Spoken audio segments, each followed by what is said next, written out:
Hello, welcome back to Psych with Michelle. I'm so happy you're here. So, today I'll be talking a little bit about how the powerful lose touch with reality. But before I do that, I first would like to state that this video is largely inspired by an article I read titled "Here's How the Powerful Lose Touch with Reality." And it is linked in the captions below if you'd like to check it out. But let's go ahead and get started. So, as you all are aware of, power can make people do some really crazy things and just downright awful to even unlawful. The range of behaviors that powerful people can engage in is pretty extensive. And research even suggests that powerful people can sometimes be the absolute worst. And so they may be more likely to lie in negotiations, more likely to cheat in order to win a game, and also more likely to endorse unethical behavior. Moreover, when told not to take candy from a jar specifically for kids, they were still more likely to do so.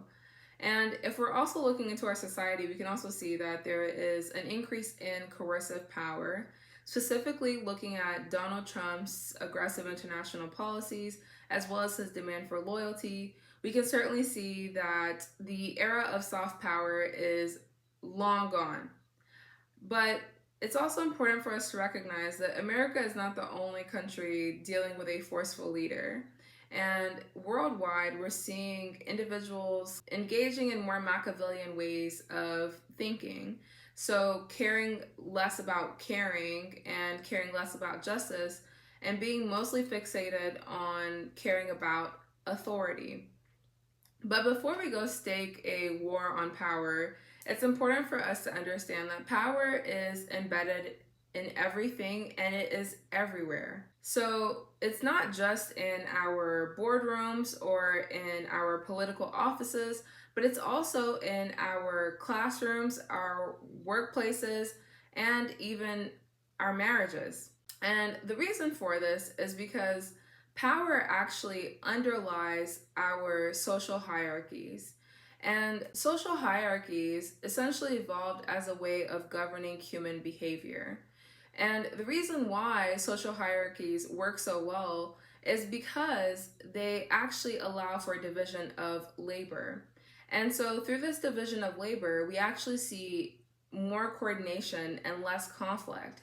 And this is because individuals that are higher up in the social hierarchy receive more rewards, and this incentivizes individuals who are not as high up in the hierarchy to continue pouring into the society. And so we can also see within this that within any social hierarchy, there are going to be individuals with more power than others. But this doesn't really tell us the effects that power has on us. It really only tells us why power is such an integral part of our society. So, in order to understand the effects of power, it's important for us to recognize that power is very potent. It doesn't really just affect our behavior or decision making, but it actually also influences our biological mechanisms. So, power affects us on a very core level. And so it influences our brain's mechanisms and also creates an influx of hormones in our body. In research, when individuals are put in powerful positions, especially in non-stressful situations, their testosterone tends to increase and their cortisol decreases. And this cocktail of hormonal changes is very disinhibiting, and it allows people to move forward without as much fear or stress. And so we actually also see in research that when individuals are told to recall a time in which they were powerful and then told to give a speech, they were more likely to give that speech in a calmer, more even tone and pitch. And so we also see that power can actually boost one's optimism, also boost their ability to see the bigger picture, and increase their role as a visionary. And so in so many ways we can see that power can actually have a positive effect on us. So by removing those psychological breaks, we're more likely to be able to do the things that we need to do and take a course of action. But there's certainly a downside to this. With power decreasing our psychological brakes, this also makes people more impulsive, and it increases their inability to take in other people's perspectives as well as how they might feel. And really, what this also does is diminish one's ability to recognize the impact that their actions might have on others and society generally. And a good example of this is actually within romantic relationships. Research shows that those in romantic relationships that perceive themselves to have more power in the relationship are actually typically more likely to cheat. And this is because with the perception of power also comes the increased perception in self and thinking of yourself as bringing more to the table, and thus almost in some ways flexing your ability to recognize how the behavior is going to impact the other person, and really focusing mostly on your own qualities and how you should be rewarded for those qualities. But aside from just romantic relationships, those in positions of power and those who feel more powerful typically are naturally less occupied with others and more self preoccupied. And so we see this in research, which shows that individuals who hold high positions of power actually tend to be less empathetic and literally like somewhat incapable of being able to take the perspectives of others. And the phenomenon for this is termed motor resonance, which essentially encapsulates our ability to put ourselves in somebody else's shoes. And so what this really means is that if somebody else is doing something in front of us, if our brains are engaging in motor resonance the way that they should be, we are also going to activate brain activity in the similar places that we would if we were also doing the thing. And research suggests that motor resonance is actually what underlies our ability to be social creatures, and that it heavily influences our empathy. But guess what? For individuals that tend to hold more power, they often show decreased levels of brain activity for motor resonance. And so we can certainly see that on a biological level, there's also this inability to take somebody else's perspective in a position of power. But this doesn't entirely encapsulate what's happening. And in some situations, we actually see that when individuals are put in positions of power, they become more goal focused. And really, what this shows up as is they're less likely to multitask, they're more likely to be solely focused on accomplishing the goal, and also less likely to take in any other person's perspective or feelings on what's happening. And so it's mostly a tunnel vision of sorts that we see happening. And a study that really exemplifies this nicely is one that was done on priests. And so a group of priests were split up into two. And in one group, the priests were told that they had to deliver a really important speech and that they had plenty of time to get to the location in which they were going to deliver the speech. And then in the other group, they were told that they had to also deliver an important speech, but that they were already running late. And so they noticed that in the group of priests who were told they had plenty of time, when they came across someone they had to help, who was planted there by the researchers, but when they came across someone that needed help, the priests were more likely to actually stop and help the individual than the priests who had been told that they were already running late to the location. Now, does this mean that we should give our CEOs and world leaders and political leaders some slack? Research actually says no.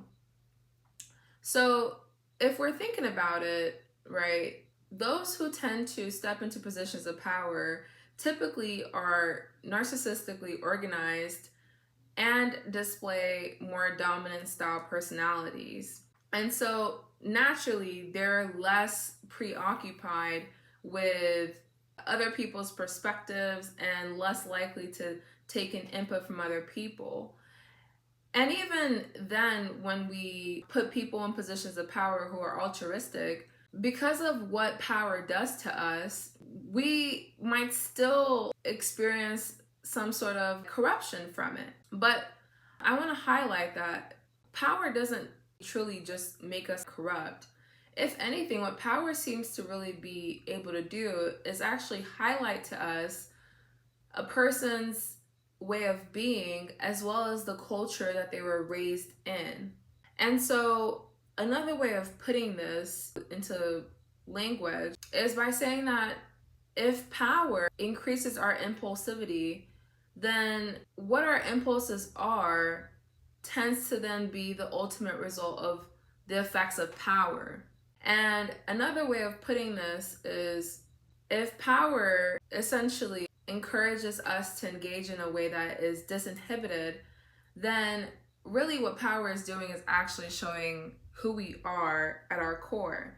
And that's why we see that sometimes certain billionaires give away their money while others don't. It's based upon their natural impulses.